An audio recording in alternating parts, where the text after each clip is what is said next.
Assalamualaikum warahmatullahi wabarakatuh. Berikut adalah pemaparan dasar-dasar penjas oleh Sandrina Syahrir dengan NIM 22121003. 1. Sejarah penjas. Kebijakan publik dalam pembinaan olahraga yang tercermin dalam kepentingan nasional berupa prestise dan kebanggaan nasional untuk membangun percaya diri bangsa selama era pemerintahan Bung Karno dalam kerangka atau selama era dalam pemerintahan Soeharto selama 30 tahun terakhir sangat kuat mempengaruhi arah, isi, dan pengelolaan olahraga pada umumnya dan pendidikan jasmani pada khususnya. Berikut adalah pengertian penjas.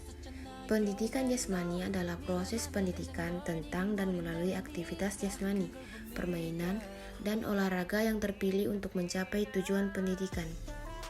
Sedangkan pengertian penjaskes, pendidikan jasmani dan kesehatan adalah suatu bagian dari pendidikan keseluruhan yang mengutamakan aktivitas jasmani dan pembinaan pola hidup sehat dalam rangka perkembangan, pertumbuhan, dan pengembangan jasmani, kemampuan dan keterampilan gerak, sikap mental, sosial dan emosional yang selaras, serasi, dan seimbang. Berikut adalah pentingnya penjas. A. Memenuhi kebutuhan anak akan gerak. B. Mengenalkan anak pada potensi dirinya dan lingkungan. C. Menambahkan dasar-dasar keterampilan yang berguna. D. Menyalurkan energi yang berlebihan. E. Merupakan proses pendidikan secara serempak, baik fisik, mental, maupun emosional. Ruang lingkup penjas. 1. Permainan dan olahraga meliputi olahraga tradisional, eksplorasi gerak, keterampilan lokomotor, non-lokomotor, dan manipulatif, atletik, permainan kecil seperti kasti, round race, keepers, permainan bola besar seperti sepak bola, bola voli, dan bola basket. Sedangkan permainan bola kecil yaitu tenis meja, bulu tangkis, dan tenis lapangan, renang, dan bela diri.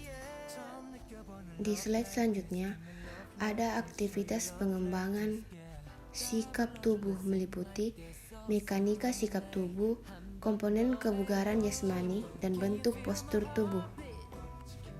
Yang kedua, aktivitas senam meliputi ketangkasan sederhana, ketangkasan tanpa alat, ketangkasan dengan alat, dan senam lantai. Yang ketiga, aktivitas gerak ritmis meliputi gerak bebas, senam pagi, SKJ, dan senam aerobik. 1. Aktivitas dalam air meliputi permainan di air dalam kurung polo air sederhana, keselamatan di air, keterampilan bergerak di air, dan keterampilan renang. 2. Pendidikan luar kelas meliputi piknik, karya wisata, pengenalan lingkungan, berkemah, penjelajahan, dan mendaki gunung. Berikutnya, pendidikan keselamatan dan kesehatan meliputi penanaman budaya hidup sehat, perawatan tubuh agar tetap sehat, merawat dan menjaga lingkungan yang sehat, pengaturan waktu istirahat, berperan dalam kegiatan P3K dan UKS. 2. Pendidikan karakter meliputi disiplin, tekun, tanggung jawab, ketelitian, kerjasama, toleransi, percaya diri, dan keberanian. Fungsi penjas terdiri dari 5 aspek. Yang pertama, aspek organik atau perkembangan struktur dan fungsi tubuh. Yang kedua, neuromuskuler atau psikomotor atau juga keterampilan gerak. Yang ketiga, aspek perseptual atau keterampilan penalaran. 4. Aspek kognitif atau keterampilan berpikir. Yang kelima, aspek efektif atau keterampilan sikap mental, sosial, dan emosional. Hakikat penjas. Dalam proses pembelajaran pendidikan jasmani, guru diharapkan mengajarkan berbagai keterampilan dalam gerak, teknik dasar, dan strategi, permainan dan olahraga, internalisasi nilai-nilai atau sportivitas, jujur, kerjasama, dan lain-lain, serta pembiasaan pola hidup sehat. Tujuan penjas menurut Bouchard 1983 ada 5. Yang pertama, perkembangan kesehatan, jasmani, dan organ-organ tubuh. Yang kedua, perkembangan mental dan emosional. Yang ketiga, perkembangan neuromuskular. Yang keempat, perkembangan sosial. Dan yang terakhir, perkembangan intelektual. Ciri pendidikan jasmani. Pendidikan jasmani merupakan aktivitas jasmani yang dilembagakan sekolah. Walaupun banyak aktivitas olahraga, namun pelaksanaan aktivitas jasmani tidak ada unsur kompetisi, aturan, dan sportivitas. Pendidikan jasmani mengajarkan unit-unit gerak seperti bola voli. Contohnya servis, smash, operan, dan lain-lain. Landasan falsafah penjas. Filsafat adalah cinta kebenaran atau love of wisdom. Artinya, keinginan untuk mencari nilai-nilai dan fakta-fakta nyata dalam kehidupan serta mengevaluasi dan menafsirkannya tanpa biasa dan prasangka. Berikut adalah beberapa contoh aliran filsafat dalam penjas. 1. Idealisme. Idealisme terbagi menjadi 5. A. Penjas tidak hanya melibatkan fisik, tapi juga pikiran. B. Aktivitas kesegaran jasmani memberi kontribusi terhadap kepribadian. C. Penjas merupakan pusat berbagai gagasan. D. Guru harus menjadi model bagi siswa. E. Pendidikan ditunjukkan untuk kehidupan. 2. Aliran realisme. A. Penjas ditunjukkan untuk kehidupan, misal mengajar basket untuk melatih kerjasama. B. Kesegaran jasmani adalah hasil dari produktivitas. C. Pengulangan atau drills memegang peranan penting dalam proses belajar. D. Pendalaman ilmu keolahragaan dapat menyebabkan kehidupan sosial yang baik. E. Bermain dan rekreasi membantu beradaptasi atau adjustment. Aliran naturalisme. Yang pertama, aktivitas fisik bersifat fisik semata. Yang kedua, hasil belajar diperoleh melalui aktivitas diri. Yang ketiga, bermain merupakan bagian penting pendidikan. Yang terakhir, penjas berkaitan pengembangan individu. Berikut adalah 2 kelompok teori belajar, yaitu 1. Teori koneksionisme. Yang pertama, teori koneksionisme dari Thorndike. Yang kedua, teori kontiguitas dari Guthrie. Yang ketiga, teori Hull. Yang keempat, teori conditioning dari Skinner. Sedangkan teori kognitif terbagi menjadi 2, yaitu teori Gestalt. Yang kedua, teori sibernetik dan umpan balik. Berikut adalah teori belajar Thorndike. 1. Belajar adalah asosiasi antara stimulus dan respons. Yang kedua, keterampilan memerlukan keseimbangan antara stimulus dan respons yang serasi.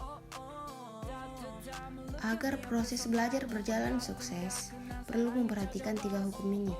Yang pertama, hukum kesiapan, yaitu individu akan belajar lebih efektif apabila telah siap atau matang. Yang kedua, hukum latihan. Praktek akan mendatangkan koordinasi dan gerakan ritmis yang baik, keterampilan yang baik, dan penampilan yang baik pula. Yang ketiga, hukum pengaruh. Hukum pengaruh, individu lebih memungkinkan untuk mengulangi pengalaman yang memuaskan diri daripada pengalaman yang mengganggu. Menurut teori kontiguitas dari Guthrie, kontiguitas atau hubungan artinya suatu respons yang dibangkitkan oleh suatu stimulus akan diulang kapanpun respons yang sama muncul kembali. Berikut adalah teori penguatan dari Hull. Teori ini menekankan pentingnya dorongan sebagai faktor penguat yang paling utama dalam belajar. Next, teori operan conditioning dari Skinner. 1. Teori ini menekankan pentingnya penguat dari respons sebagai faktor yang paling penting dalam belajar. 2. Operan berarti seperangkat tindakan atau respons. Yang ketiga, operan conditioning berarti proses belajar yang menyebabkan respons semakin sering terjadi dengan cara memberikan penguat terhadap tindakan yang diharapkan. Selanjutnya, teori Gestalt. 1. Teori tentang metode keseluruhan. 2. Teori ini didasarkan pada dasar pikiran bahwa seorang bereaksi sebagai keseluruhan terhadap situasi apapun. The last theory atau teori terakhir, yaitu teori sibernetik dan umpan balik. 1. Seperti kerja komputer, belajar adalah serangkaian proses adanya input, proses, dan output. Yang kedua, semakin baik input dan proses, maka semakin baik output yang dihasilkan. Berikut adalah faktor-faktor yang mempengaruhi belajar. 1. Motivasi. Yang kedua, kedewasaan. Yang ketiga, perbedaan individu atau talent. Yang keempat, penguat. Yang kelima, intelijensi. Di slide selanjutnya ada kedewasaan tahap pertumbuhan individu atau Piaget. 1. Tahap perasaan gerak dari umur 0 sampai 2 tahun. Pada tahap ini, otot-otot dan indera sudah mulai berfungsi. Yang kedua, tahap operasional dari umur 2 sampai 6 tahun. Di mana pada tahap ini sudah mulai berkembang bahasa. Yang ketiga, tahap operasi nyata dari umur 7 sampai 11 tahun. Pada tahap ini sudah memulai peningkatan keterampilan gerak. Yang terakhir, tahap operasi formal, yaitu umur 11 tahun atau dewasa. Yaitu pada tahap ini, manusia sudah mampu berpikir abstrak. Sekian dari saya. Wassalamualaikum warahmatullahi wabarakatuh.